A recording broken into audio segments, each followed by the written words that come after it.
የተወደዳችሁ ምዕመናንና ምዕመናት እንዲሁም ሕፃናት በልዑል እግዚአብሔር ስም እንደምን ሰነበታችሁ? እንደምን አላችሁ? አሜን። በቸርነቱ የጠበቀን በአጸደ መቅደሱ የሰበሰበን ልዑለ ባሕርይ አምላካችን እግዚአብሔር ዘላለማዊ ስሙ የተመሰገነ ይሁን። ለቀደምት አበው ለነቢያት፣ ለቅዱሳን ሐዋርያት፣ ለሐዋርያውያን አበው ለሊቃውንት የገለጸውን ጥበብና ምስጢር ለሁላችንም ይግለጽልን። ከዚህች ዕለት በረከት ረድኤት ለሁላችንም ያሳትፈን። አሜን። እንደ እግዚአብሔር ቅዱስ ፈቃድ የምንማርበት የትምህርታችን ርዕስ ከሺህ አንድ በሚል ርዕስ ይሆናል። አዲስ ነገር ልነግራችሁ በፊታችሁ አልቆምኩም። የምታምኑትን ደግሞም የምታውቁትን ለማስታወስ ለማሳሰብ እንጂ። ከሺህ አንድ መጽሐፈ ኢዮብ ምዕራፍ 33 ቁጥር 23 እንዲህ ይላል፣ የቀናውን መንገድ ለሰው ያስታውቀው ዘንድ ከሺህ አንድ ሆኖ የሚተረጉም መልአክ ቢገኝለት እየራራለት ቤዛ አግኝቻለሁና ወደ ጉድጓድ እንዳይወርድ አድነው ቢለው ሥጋው እንደ ሕፃን ሥጋ ይለመልማል፣ ወደ ጉብዝና ወራት ይመለሳል፣ ወደ እግዚአብሔርም ይጸለያል፣ እግዚአብሔርም ሞገስን ይሰጠዋል ይላል። ስለ ቃሉ አምላካችን እግዚአብሔር የተመሰገነ ይሁን። የኢዮብ ሦስት ጓደኞች አንዱ ነው ይህንን ቃል የተናገረው። ጻድቁ ኢዮብ መከራ ውስጥ እንዳለ ሰማ። ወደ ኢዮብም መጣ፣ ኢዮብንም አየው፣ እጅግም አዘነለት። ወገኖቼ ኢዮብ የእግዚአብሔር ሰው ነው። እጅግ እግዚአብሔርን በመፍራት በጽድቅና በቅድስና የሚኖር ነው። ግን ሰይጣን ተተናኮለው።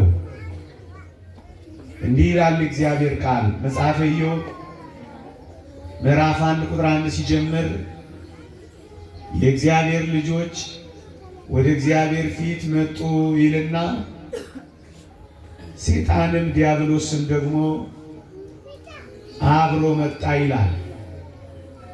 እናም ኢዮብን ከሰሰው፣ እናም ኢዮብን አወቀሰው። ኢዮብ እኮ የሚያመሰግንህ፣ ኢዮብ እኮ አንተን የሚያከብርህ፣ በልጅ ባርከኸዋል፣ በሰላ ንብረት አሙቀኸዋል። ምን አጉድለህበት እንዴት ይሰድብሃል? ሁሉን ሞልተህለት ሳታጎድለው እንዴት ይነቅፈሃል? ይለዋል። እግዚአብሔርም በውኑ ባሪያዬን ኢዮብን አየኸውን አለው። አዎ በምስጋና አይቼዋለሁ፣ ግን ጥቂት እኮ ብትተወው ታየዋለህ፣ ይሰድብሃል፣ ታየዋለህ፣ ያመሃል፣ ታየዋለህ፣ ይነቅፈሃል አለው። እግዚአብሔርም ኢዮብን በሚገባ ስለሚያውቀው ነፍሱን እንዳትነካ፣ ሕይወቱን እንዳትነጥቃል፣ ግን የወደድከውን አድርግና ኢዮብን ታየዋለህ ኢዮብ የሚያመሰግነኝ በልጅ ስለባረኩት በሀብት ስለሞላሁት አይደለም፣ አምላኩ ስለሆንኩት ነው የሚያመሰግነኝ አለና እግዚአብሔር በልጁ ተወራረደ። ወገኖቼ መከራዎች ሲመጡብን፣ ፈተናዎች ሲገጥሙን እመኑኝ እግዚአብሔር አምኖን ነው። እንደማንክደው፣ እንደማንሰድበው፣ እንደማናማው፣ እንደማንነቅፈው፣ እንደማንሸሸው ሲተማመንብን ጊዜ እግዚአብሔር አንዳንዴ ፈተናን ሊፈቅድ ይችላል። ወገኖቼ ትቶን አይደለም፣ ተማምኖብን ነው። ጠልቶን አይደለም፣ ኮርቶብን ነው። አይክዱኝም፣ አይተውኝም ብሎ አምኖን ነው። ኢዮብንም እንደዚህ ነው ያደረገው። በጣም ያሳዝናል። ታሪኩን ታውቁታላችሁ። በአንድ ቀን 10 ልጆቹን አጣ። ወገኖቼ ኦርቶዶክሳውያን ምናልባት አንድ ልጅ አጣችሁ እግዚአብሔርን ያኮረፋችሁ ትኖሩ ይሆን እዚህ ውስጥ? ምናልባት ወገናችሁ በደዌ ተይዞ እግዚአብሔርን የተዋችሁ ወደ ጠንቋይ እየገሰገሳችሁ ትኖሩ ይሆን?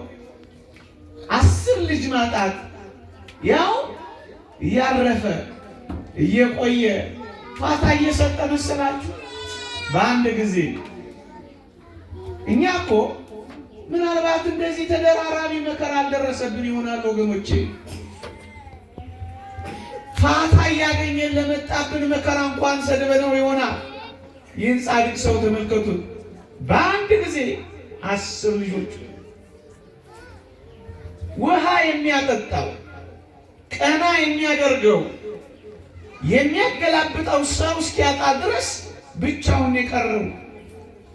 ኦርቶዶክሳውያን ምናልባት እኛ በአስታማሚዎች ተከበን እግዚአብሔርን እያማነው ይሆናል። እመኑኝ ሳንታመም እግዚአብሔርን ያቆሰልነው ብዙዎች ነን። ሳይጎልብን እንዲጨመርልን እየፈለግን ጠንቋይ ቤት ካዳሚዎች የሆን ብዙዎች ነን። የምንበላው ሳናጣ የሚቀመጥ ስላጣን ተቅበዝባዦች የሆን እኮ ብዙዎች ነን። እዩት ኢዮብን። ልጆቹን ብቻ መሰላችሁ ያጣው? የቀረው አንድ ነገር እንኳን ሳይኖር ሀብቱንና ንብረቱን እንኳን አጣ በአንድ ቀን። ወገኖቼ ታላቁ ባለጸጋ ዝነኛ ድሃ ሆነ በአንድ ቀን። እኛ እኮ በአንድ ቀን ዝነኞች ድሆች አልሆንም። በአንድ ቀን እንዴት ያስጨንቃል! ወረደበት የሁሉ መከራ። እሺ ልጆቹን ንብረቱን ብቻ አይደለም ቢያንስ ጤናውን ማግኘት አልነበረበትም ብላችሁ ልትጠይቁ ትችላላችሁ። በልጆቹ ሲያመሰግን በሀብቱ ሲያመሰግን በሰውነቱ መጣበት። ምዕመናን እናንተ ያጣችሁት መኪና ሊሆን ይችላል። እግር እንዳላችሁ እያያችሁ ታመሰግናላችሁ። እናንተ ያጣችሁት ተሽከርካሪ ጎማ ሊሆን ይችላል። እግዚአብሔር የዓመት ጉርስ፣ የዕለት ጉርስ፣ የዓመት ልብስ ስለሰጣችሁ በምስጋና ታከብሩት ይሆን? የተወደዳችሁ ኦርቶዶክሳውያን የምትጠለሉበት ታዛ፣ የምትመረኮዙበት ምርኩዝ ስላላችሁ እግዚአብሔርን ትጠሩት ይሆን? ከፍ አለና ጤናውን እንኳን አጣ። ምዕመናን ጤናውን አጣ ስላችሁ ዝም ብሎ ቃላት እንዳይመስላችሁ፣ እጅግ በጣም ይደንቃል። የሚያክበት ጉልበት እስኪያጣ ድረስ እንዴ ሰውነቱ እስኪሸት ድረስ በባለጸግነቱ ይመጸውታቸው የነበሩ ሰዎች መንገድ አሳብረው እስኪሄዱ ድረስ በደዌ የተመታ ልጅ ኖሯችሁ በሀብት ከብራችሁ እስከ መቼ እግዚአብሔርን ችላ ትላላችሁ ወገኖች? ይሄ ሁሉ እያለ ወጥቶ መግባት ተኝቶ መነሳት ዋጋ እኮ ነው ምዕመናን፣ ጸጋ እኮ ነው ወገኖቼ። ስንቶች ይቺን እኔና እናንተ እንደዋዛ የምንተነፍሳትን አየር በየሆስፒታሉ በዚች ቅጽበት ስንቶች በብዙ ሚሊዮን ይገዛሉ መሰላችሁ? ስንቶች የለፉበትን በቅጽበት ያጡታል መሰላችሁ? ስለቆማችሁ እዚህ አምላካችሁን ታመሰግናላችሁ። ይህችን ትንፋሽ ስላልነሳችሁ ወገኖቼ ብዙ መከራ እንደሚወርድባችሁ አውቃለሁ። ግን ምንም ነገር ስላላስቀረባችሁ እንኳን አንዳች የምታጽናኑበት ማረፊያ ስላላችሁ እንኳን እግዚአብሔርን ታመሰግኑታላችሁ። ኢዮብን ተመልከቱ። ጤና ማጣት እንዴት ይደንቃል! ንብረት በማጣት ያመሰግነዋል። ልጅ በማጣት ያከብረዋል። ጤናው ሲነሳው ያወድሰዋል። እንግዲህ ምን ቀረው? ሚስቱ ምን አለች? እንግዲህ ምን ቀረ? ሰድበህ አትሞትም አትለው መሰላችሁ? አቤት ወገኖቼ፣ አንድ የሚጽናናባት ሚስቱን እንኳን ነጠቀው፣ አጣለው። በሀብት አጣለው፣ በንብረት አጣለው፣ በጤና አጣለው። እንዳትንከባከበው ሴጣንም እሷን ልቧን አዞረባት። እናንተ ኦርቶዶክሳውያን ተጋቢዎች፣ እናንተ ቤተሰቦች እንዳትግባቡ፣ እንዳትነጋገሩ ሴጣን እንደሚተነኩል ታውቃላችሁ። ባልሽ ጠልቶሽ አይደለም፣ ሚስት ትታ አይደለም፣ ግን የሚተነኩል አጋንንት አለ። እውቆበት፣ ንቁበት። አጣላችሁ። ምን ቀረው እንግዲህ? አንድ የቀረው ሀብት እግዚአብሔር ብቻ ነው። ምዕመናን ምንም ነገር ሊቀርብን ይችላል። እግዚአብሔር ካለን ግን ይበቃናል። ምንም ላይኖረን ይችላል። እግዚአብሔር ካለ ግን ሁሉ የኛ ነው።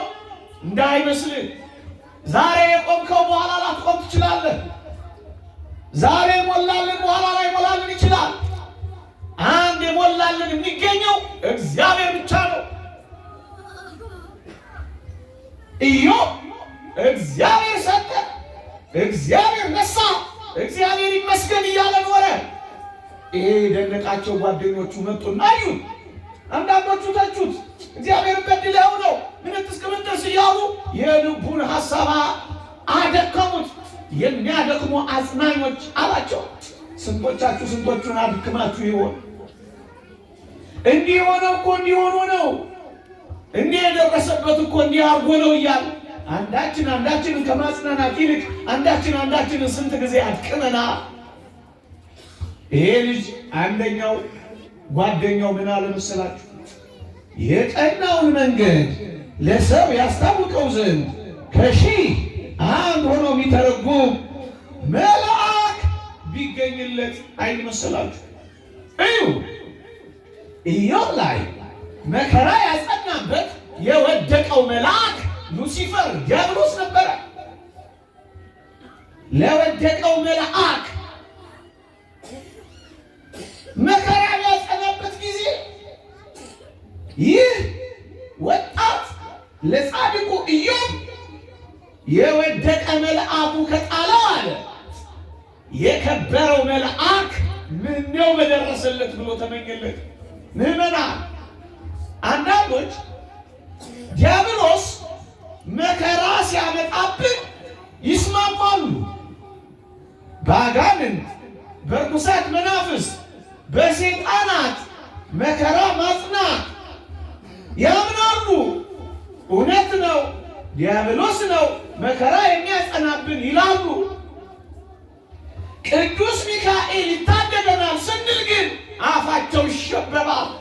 እንዴ መልአክ ሲጥለን ያመኑ መልአክ ያነሳናል ስንል ያኮርፋሉ።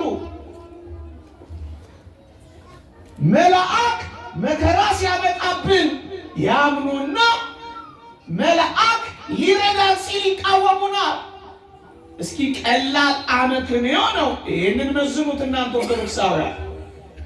የወደቀው መልአክ እንዲህ መከራ ካጸናበት ጠይቆ እግዚአብሔርን አስፈቅዶ እግዚአብሔርን ሴጣን እግዚአብሔርን ለምኖ ለዚህ ጻድቅ ሰው መከራ ካመጣበት የተወደዳችሁ ኦርቶዶክሳውያን ያልወደቀ የከበረ የእግዚአብሔር መጋረጃ አሐዜ መንጦላዕት ቅዱስ ሚካኤል ለምኖ አስፈቅዶ ጠይቆ አያድነውም ማለት ምንኛ ስንፍና ነው! የወደቀው ሴጣን ቅድም እንዳነበብኩላችሁ ለምኖ አስፈቅዶ መከራ ካጸናበት የከበረው መልአክ ቅዱስ ሚካኤል ለምኖ አስፈቅዶ መታደግ አይችልም ማለት እንዴት ምክንያታዊ ሊሆን ይችላል? የተዋረደው ይሄን ካደረገ የከበረው እንዴት ይሳነዋል? ምዕመናን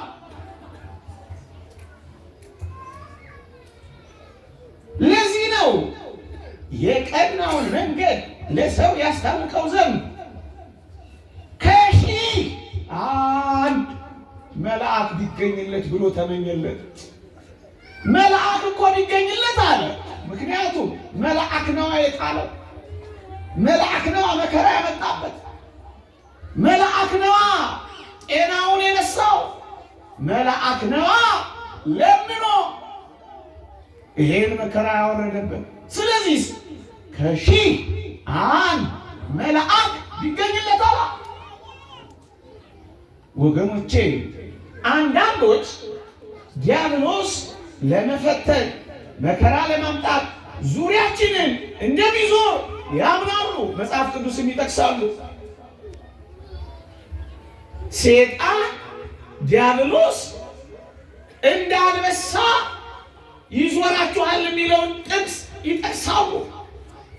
ቅዱስ ሚካኤል ዙሪያችንን ከቦናል ስንላቸው ግን ያኮርፋሉ። ሴጣን እኛን መከራ ለማጽናት እንደ አንበሳ ለመዋጥ የሚዞረን ከሆነ የእግዚአብሔር መልአክ ዙሪያችንን ሰፍሮ እንደሚታደገን ስንነግራቸው ግን ይቀየማሉ።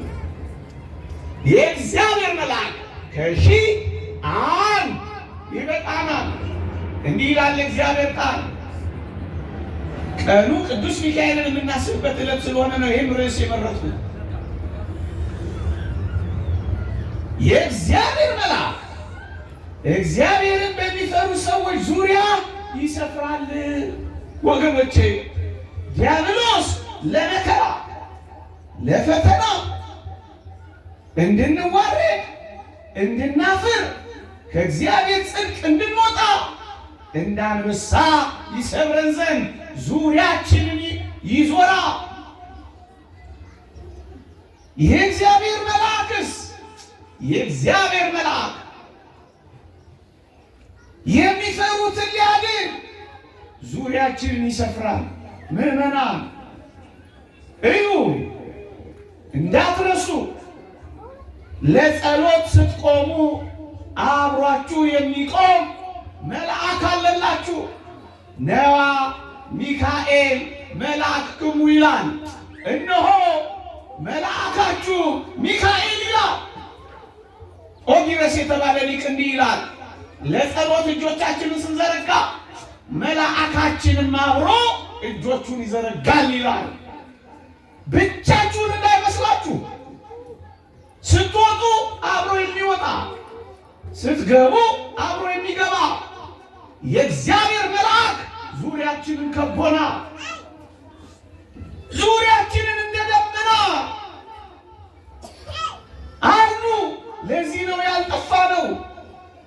ሊተናኮሰን ሲል እየከለከሉ፣ ላጥፋ ላጥፋ ሲል እየታደጉ፣ ጉድጓድ ልክተት ከተማ ልገልብጥ ሲል እረፍ እያሉ ባሳያችሁ ምን ነው በወደድኩ አቅም ቢኖረኝ። አዎ ከሺህ አንድ ወገኖቼ የእግዚአብሔር መልአክ እግዚአብሔርን በሚፈሩ ሰዎች ዙሪያ ይሰፍራል ነው የሚለው። አንድ መልአክ ይበቃናል። አንድ መልአክ። ለዚህ ነው ከሺህ አንድ የሚለው። የእግዚአብሔር መልአክ የሚለው እኮ አንድ መልአክ ነው። አንድ የእግዚአብሔር መልአክ እግዚአብሔርን በሚፈሩ ሰዎች ዙሪያ ይሰፍራል እኮ ነው የሚለው። አንዱ መልአክ ለብዙዎች ይበቃል። አንዱ ይበቃናል። ከሺህ አንድ ያልኳችሁ ለዚህ ነው። አንድ ቅዱስ ሚካኤል ይበቃናል። አትፍሩ፣ አትደንግጡ፣ አትሸበሩ። አንዱ ቅዱስ ሚካኤል ይበቃናል። አንዱ ሲወጣ ብዙዎችን ያጋድማል። አክሲማሮስ መጽሐፋችን እንዲህ ይላል፣ ወቦ እለ ይጸልሉ በአክናፊሆሙ አሐተ ሀገር ይላል። በአንድ ክንፋቸው አንድ ሀገር የሚያለብሱ መላእክት አሉ ይላል። አንድ ክንፋቸው ለአንድ ሀገር ይበቃል ወገኖች፣ አንድ ይበቃል። ብዙ አስጨናቂ ነገር ቢኖርም ቅዱስ ሆነን ጻድቅ ሆነን መልካም ሆነ ከኖርን አንዱ የእግዚአብሔር መልአክ ይበቃናል። ብቻችሁን የሆናችሁ አይምሰላችሁ። እግዚአብሔር በቅዱሳን መላእክት ከቦናል። እዚህ በሩ ላይ ሁለት፣ እዚያ መግቢያው ላይ ሁለት፣ እዚህ ቅኔ ማህሌት ውስጥ ሁለት፣ ስድስት በሉ። ቅድስት ውስጥ ሁለት፣ ቅድስተ ቅዱሳን ውስጥ አንድ። ቢያንስ ይላሉ ሊቃውንት 9 መላእክት ቤተ ክርስቲያንን ይከባታል ይላሉ። ምዕመናን አብረው ናቸው። ብቻችሁን የሆናችሁ መስሏችሁ አትጨነቁ። እየራራለት እቺን ላስታውሳችሁና ብርቱ ፀሐይ ላይ ስለቆማችሁ ልጠቅልለው። የቀናውን መንገድ ለሰው ያስታውቀው ዘንድ ከሺህ አንድ ሆኖ የሚተረጉም መልአክ ቢገኝለት እየራራለት አይደል? ወገኖቼ ወንድሞቻችን ናቸው፣ ይራሩልናል። ስንተክዝ እዩ ይተክዛሉ። ምክንያቱም አጠገባችን ያሉ የቅርብ ወንድሞቻችን የእግዚአብሔር መላእክት ናቸው። እንዲህ ይላል መጽሐፍ ቅዱስ፣ ከነዚህ ከታናናሾች አንዱን እንዳትንቁ፣ መላእክቶቻቸው ዘውትር በሰማያት በሰማይ ያለውን የአባትን ፊት ያሉ ይላል። አጠገብ መልአክ አለ። አንዳችሁን አትናቁ፣ የእግዚአብሔር መልአክ ያስፈርድባችኋል ይላል እግዚአብሔር ቃል። ጨርቃም አትበሉ፣ ይሰሟችኋል። አታማሩ፣ ያደምጧችኋል። ክፉ እየሰራችሁ መልአካችሁን አታባሩ። ጽድቅ እየሰራችሁ በቀን አንድ በማታ አንድ ይጠብቋችኋል። እኛን የሚጠብቀን እግዚአብሔር አይተኛ። ፈቃዱ ካልሆነ መከራ አይደርስብንም። መከራው ተወራርዶብን ነው ወገኖቼ። ከሺህ መልአክ አጠገባችን አለ አጠገባችን። እንደውም ነቢዩ ዳንኤል ምን ይላል መሰላችሁ? በጣም ይደንቃል። አንብብላችሁ። ነቢዩ ዳንኤል ምን ይላል? ገና በጸሎት ስናገር አስቀድሜ በራእይ አይቼ የነበረው ገብርኤል እየበረረ መጣ ይላል። ምዕመናን እናትህ ከምትደርስልህ በላይ የእግዚአብሔር መልአክ አጠገባ እየበረረ ይመጣል። ጸሎት ስትጸልዩ ጸሎታችሁ አፍንጫችሁ ጋር ሳይደርስ መልአኩ ጋር ይደርሳል። አጠገብ ነው። እግዚአብሔር ያሳያችሁ። ከምታበሩት ዳታ ፍጥነት በላይ የእግዚአብሔር መልአክ ፈጣን ናቸው። ሊቁ ቅዱስ ኤጲፋንዮስ ከጽርሐ አርያም እስከ በርባሮስ እንደ አይን ጥቅሻ በረው ይደርሳሉ ይላል። ብሊንኪንግ ኦፍ አይስ። ታክሲ ሚይዝ መሰለ አንዳንድ የዋሃለ እንዴት ይደርሳል? መኪና የሚያሽከረክር መሰለ፣ ቴስላ ሚነዳ መሰለ። ከጽርሐ አርያም እስከ በርባሮስ እኛ እስከማናውቀው ጥልቅ እንደ አይን ጥቅሻ በሮ ይደርሳል። አጠገብ ነው። ገና ስትናገር አፍንጫ ጋር ሳይደርስ ጸሎት እሱ ያሳርገዋል። ከሺያን አጠገባችን ናቸው ወገኖች። ይህ እንዴት ያጽናናል! ይሄንን በማስረጃ አቅርቤላችሁ ትምህርቴን ልጨርስ። ነቢይ ኢሳይያስ ንጉሥ ዖዝያን በሞተበት ዘመን እግዚአብሔር ከፍ ባለ ዙፋን ላይ አየሁት ይላል ትንቢተ ኢሳይያስ ምዕራፍ 6 ቁጥር 1። ዖዝያን የተባለው ንጉሥ እግዚአብሔርን የተዳፈረ ነበረ። ገብቼ ካላጠንኩ ባይ ነበረ። ከዚያ ምን ሆነ መሰላችሁ? እግዚአብሔር በለምጽ መታው። ኢሳይያስም ስላልገሰጸው እሱም በለምጽ ተመታ።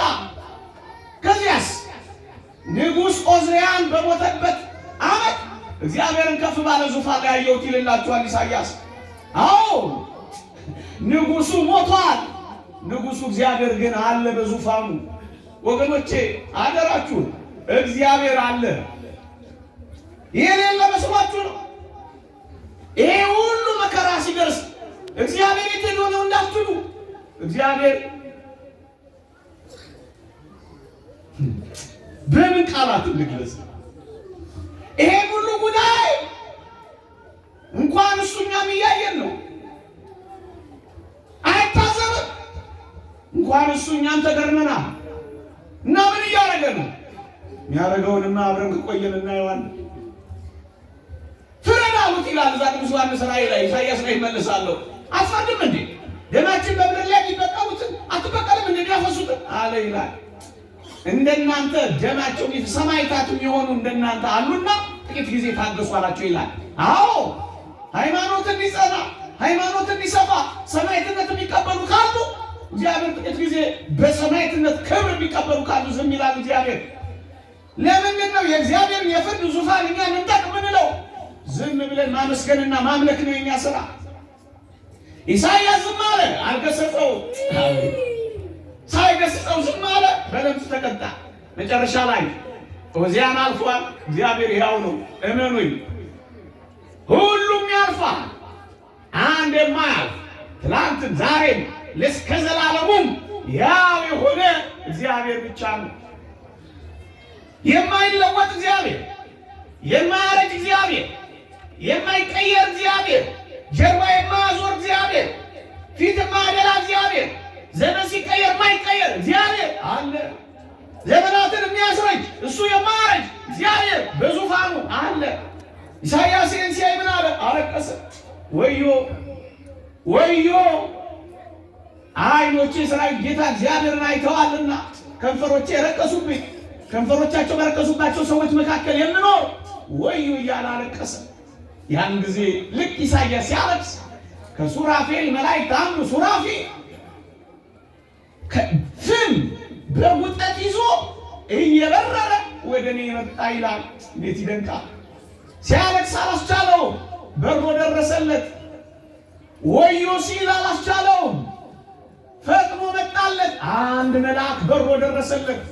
ኦርቶዶክሳውያን መላእክት እንባችንን ሊያብሱ ሁሌ በቤተ መቅደስ ይገኛሉ።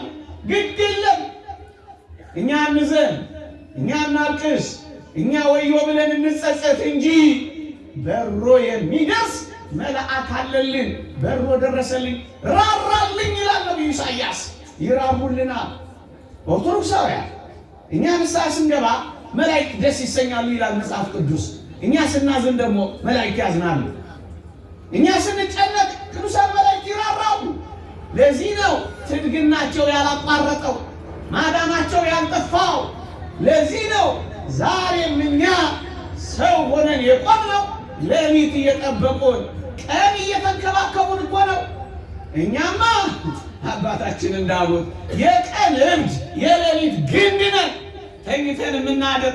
ቀን ደግሞ ስንቀሻብር ምንሆን፣ ምስጋና የተውን፣ ጸሎት የተውን፣ እውነት የተውን፣ ንጽህና የተውን፣ ቅድስና የተውን፣ በመተኛትና በማበድ መካከል በዚህ ዓለም የዋዠቅን ግንስ ቀንም ሌሊትም የሚጠብቀን ስላለ ይኸው ሕያው ሆነን ቆመናል።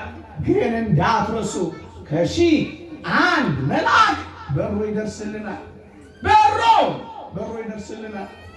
እንኳን ለኔና ለናንተ ኦርቶዶክሳውያን እንኳን ለኔና ለናንተ ለቅዱስ ገብርኤል እንኳን ቅዱስ ሚካኤል ያስፈልገዋል። ምን ማለት ነው? ለመልአክ እንኳን ያስፈልገዋል። እንዲህ ይላል ትንቢተ ዳንኤል ምዕራፍ 10 ላይ ነቢዩ ዳንኤል እግዚአብሔር ራእይ እንዲነግረው ቅዱስ ገብርኤልን ወደ ነቢዩ ዳንኤል ሲልከው የፋርስ መንግስት አለቃ 21 ቀን ተቋቋመኝ ይላል ሊቃውንት። የፋርስ መንግስት አለቃ ቢሎች ተረጉሞ ርኩሳት መናፍስት አጋንንት ዲያብሎስ ከነሰራዊቱ ቅዱስ ገብርኤል ምስራቹን እንዳይነግረው ራእዩን እንዳያብራራለት ዘግተው ያዙ፣ አዘገዩት። ከዚያ ምን ይላል መሰላችሁ? ከአለቃችሁ ከሚካኤል በቀር የሚያጸናኝ የለም ይላል ቅዱስ ገብርኤል። አንተ ሆይ ቅዱስ ሚካኤል እንደማያስፈልግ ቅዱስ ሚካኤል እንደሌለ ዲሊት ያረከው ሳይለንት ያረከው ሆይ ቅዱስ ገብርኤልን ስማው። ከሚካኤል በቀር ካለቃችሁ ከሚካኤል በቀር የሚያጸናኝ የለም ይላል። ቅዱስ ገብርኤልን ያበረታ ያገዘ ለእኛ አያስፈልግም። እኛን አያጸናንም ቅዱስ ሚካኤል። ወገኖቼ ይደርስልናል። በምን አይነት ቃላት እንንገረው? ሩሩ አባት ነው። ጥሩት፣ ውደዱት። መልአካችሁ ነው። በሮ ይደርስላችኋል። ከእናንተ ጋር ይቆማል። እንባችሁን ያብስላችኋል። ስለ እናንተ ይዋጋል። ሴጣንን ያሳፍርላችኋል። ከሺህ አንድ ሚካኤል ቢገኝልን እየራራለን ቤዛ አግኝቻለሁና አድነው ቢለው እግዚአብሔር ሆይ አድነው ብሎ ቢለምንለት ይላል የኢዮብ ሥጋ እንደ ሕፃን ሥጋ ይለመልማል። ፈርሷል፣ ይታደሳል። ቆስሏል፣ ይፈወሳል። እንደ ሕፃን ሥጋ እሸት ይሆናል። ወደ ጉብዝና ወራት ይመለሳል። ወደ እግዚአብሔር ይጸልያል፣ እግዚአብሔር ሞገስን ይሰጠዋል ይላል። ማን ቢገኝለት? ከሺህ አንድ ማን? መልአክ። ውደዷቸው፣ አክብሯቸው፣ አፍቅሯቸው። አጠገባችሁ አሉ። አትፍሩ፣ አትሸበሩ፣ አትደንግጡ። ከከበበን ክፉ በላይ የከበበን የመላእክት አጀብ ይበልጣል። ዓይን ስለሌለን ማየት አልቻልንም። ኃጢአት አደነዘዘን፣ ዓይናችንንም አፈዘዘው እንጂ መላእክትማ ከበውናል። ክብርና ምስጋና ለልዑል እግዚአብሔር ይሁንልን። በረከታቸው ይደርብን፣ ይቆየን።